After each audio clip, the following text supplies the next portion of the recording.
आज हम आपको डायरेक्ट इनडायरेक्ट का फिफ्थ पार्ट, जो लास्ट पार्ट है, उसको क्लियर कर रहे हैं। आपका फर्स्ट पार्ट असर्टिव सेंटेंस था, सेकेंड पार्ट इंटरोगेटिव सेंटेंस था, थर्ड पार्ट इंपरेटिव सेंटेंस था, फोर्थ पार्ट जो मैंने कल टीच किया वो एक्सक्लेमेटरी सेंटेंस था, और लास्ट पार्ट जो फिफ्थ है वो आपका ऑप्टेटिव सेंटेंस है। ओके, ऑप्टेटिव सेंटेंस मीन्स शुभ कामना वाले वाक्य। Okay, what is the definition of optative sentence?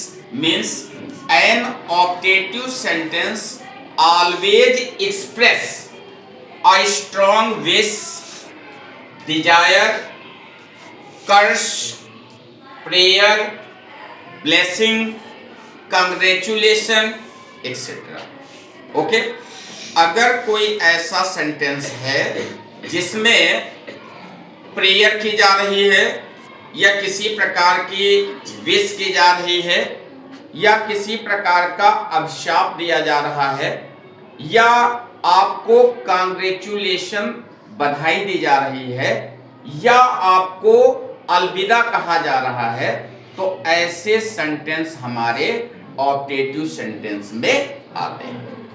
Exclamation sign आपका एक्सक्लेमेटरी में भी दिया था, और एक्सक्लेमेशन साइन आपका ऑप्टेटिव सेंटेंस में भी दिया होगा। ओके, अब आपको देखना है कि अगर सेंटेंस में दिया है, तो में अगर दिया है और सेंटेंस में एक्सक्लेमेशन साइन दिया गया है, तो हम उसको ऑप्टेटिव सेंटेंस मानेंगे। लेकिन अगर में दिया है और एक्सक्लेमेशन साइन ना देकर के क्वेश्चन मार्क दिया गया है, तो फिर वो सेंटेंस इंटरोगेटिव सेंटेंस हो जाएगा। ठीक है, तो जब इंटरोगेटिव सेंटेंस होता है तो में क्या मीनिंग जो होता, अर्थ होता है, वो क्या माना जाता है। लेकिन वही में जब एक्सक्लेमेशन के साथ ऑप्टेटिव सेंटेंस में आ जाता है, तो वहां पर में का अर्थ होता है भगवान करे। क्या होता है? भगवान करे। ठीक, भगवान करे। अब जो में है, वर्ड है, इसमें तीन में से कोई एक कंडीशन हो सकती है। या तो उसमें प्रे की गई होगी, प्रार्थना की गई होगी, या तो उसमें इच्छा की गई होगी, और या तो उसमें अभिशाप दिया गया होगा। तो अगर प्रार्थना की गई हो तो सेड को प्रेड में बदलेंगे, अगर इच्छा की गई हो तो सेड को विष्ट में बदलेंगे, अगर अभिशाप दिया गया हो तो सेड को हम कर्स में बदलेंगे, सेड को कर्स में बदलेंगे। इसके बाद में देखना है कि अगर आपका सेकेंड वाला part which is close in inverted comma, वो पार्ट जो इन्वर्टेड कामा के अंदर क्लोज है और जिसमें में नहीं दिया गया है, डायरेक्ट इंपरेटिव फॉर्म में स्टार्ट होता है, गुड से स्टार्ट होता है या हैप्पी से स्टार्ट होता है, तो ये दोनों कंडीशन हमको विश के बारे में बताती हैं, विश को संकेत करती हैं। तो ऐसी कंडीशन में हम सेड या सेड टू को विश्ड में चेंज करेंगे। अगर सेंटेंस में गुड बाय लगा हुआ है तो सेड को हम बेड में चेंज करेंगे। किसमें चेंज करेंगे? बेड में चेंज करेंगे। और अगर सेंटेंस में कांग्रेचुलेशन लगा है तो सेड या सेड टू को कांग्रेचुलेटेड में चेंज करेंगे। जो में वाले सेंटेंस हैं उनमें कंजक्शन आपका दैट लगेगा। चाहे ऐसे आप समझिए, और चाहे ये समझिए कि जो पार्ट इन्वर्टेड कामा में क्लोज है, अगर उसमें सब्जेक्ट और हेल्पिंग वर्ब दी है, तो ये पक्का है कि वो दैट नामक कंजक्शन से जुड़ेगा। लेकिन अगर सब्जेक्ट नहीं है, अगर वो सेंटेंस आपका इंपरेटिव सेंटेंस है, तो ऐसा इंपरेटिव सेंटेंस आपका फॉर से भी कनेक्ट हो सकता है और टू से भी कनेक्ट हो सकता है। क्लियर? जो में होता है वो आपका माइट में चेंज हो जाता है। Point is clear? Now you see your example. Sakshi said, Sakshi ने कहा, कामा, इन्वर्टेड कामा, प्रतिज्ञा, प्रतिज्ञा में प्रतिज्ञा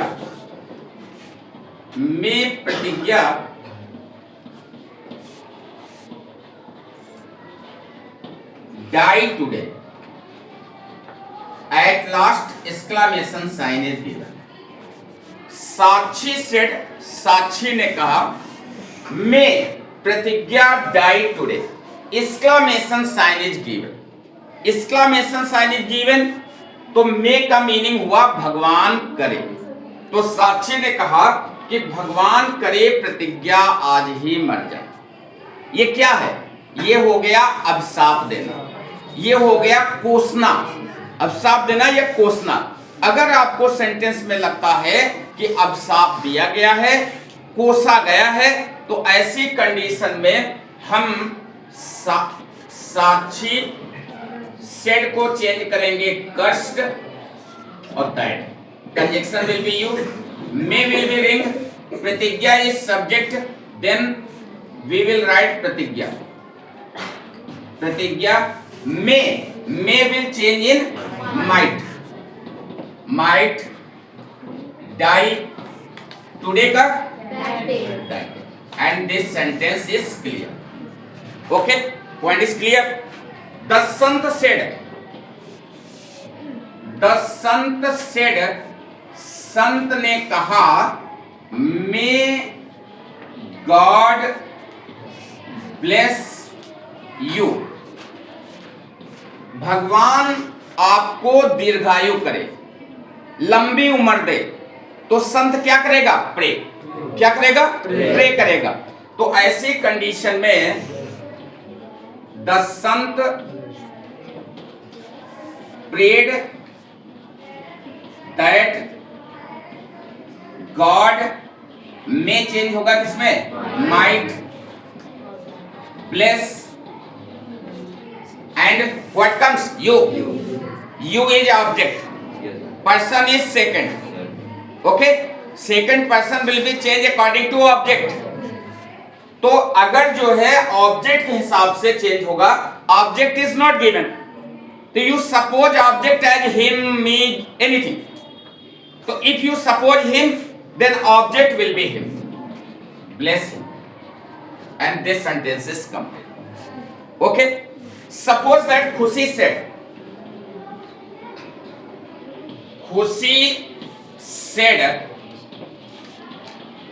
may I become rich, may I become rich। खुशी सेड, खुशी ने कहा भगवान करे मैं धनी हो जाऊं, धनी बनने की इच्छा, धनी बनने की इच्छा। सो खुशी wished that I will be changed according to खुशी, then subject will be she, may will change in might, become rich। Point is clear? Clear? Suppose that these are the third one, first, second, third, three conditions example are given here. Okay, suppose that it is given Sasank said good morning, Sasank said good morning, तो good morning wish है, विशेष नहीं है, तो आप इसको frame करेंगे कि Shashank wished for good morning, या to say good morning, या सीधे शशांक wished good morning। ओके, Ananya said happy Holi, Ananya wished happy Holi. Okay, Lakshmi said happy Diwali, तो Lakshmi wished happy Diwali. Point is clear? After that Tejaswi said goodbye my friend, Tejaswi said goodbye my friend, तो Tejaswi bade, okay, Tejaswi bade her friends goodbye, Tejaswi bade her friends, Tejaswi ने अपने दोस्तों को bed किया। Okay, और चाहे लिखे कि टू से गुड बाय या सीधे goodbye. What is clear? Vaishnavi said congratulation for getting good marks, तो Vaishnavi congratulated, Vaishnavi congratulated for getting good marks. Okay, what is clear? Stop कर